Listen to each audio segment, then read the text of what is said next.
ఈ వ్యక్తి తన ఇంటి కోసం కిరాణా సామాను కొనుగోలు చేసి తీసుకువెళుతుండగా ఒక బొమ్మలా ఉన్న అబ్బాయి చాటుగా ఫార్చ్యూన్ ఆయిల్ కార్టన్ను దొంగిలించి వంతెన కింద పడేశాడు.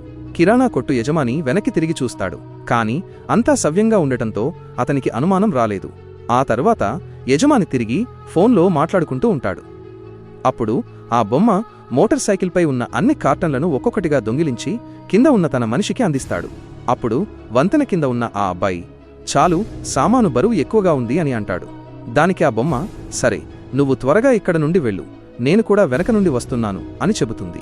అప్పుడే ఆ వ్యక్తి ఫోన్లో మాట్లాడుతూ వెనక్కి చూసి, అరే, నా సామాను కార్టన్లన్నీ ఎక్కడికి పోయాయి, ఈ బొమ్మ తీసుకుందా అని అడుగుతాడు.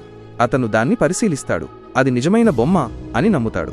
కాబట్టి ఒక బొమ్మ దొంగతనం ఎలా చేయగలదు? ఫోన్లో మాట్లాడుతున్నప్పుడు ఎవరైనా దొంగిలించి పారిపోయారా అని అటూ ఇటూ వెతుకుతాడు. అప్పుడు దొంగకు ఏమి జరిగిందో చూడటానికి ముందు, ఆగునైనా, నన్ను చూసి విస్మరించకు, లేకపోతే నీకు చెడు సమయం వస్తుంది. ఒక్కసారి కామెంట్లలో హర్ హర్ మహాదేవ్ అని రాసి వీడియోకి ఒక లైక్ చేసి ఛానల్ను సబ్స్క్రైబ్ చేయి.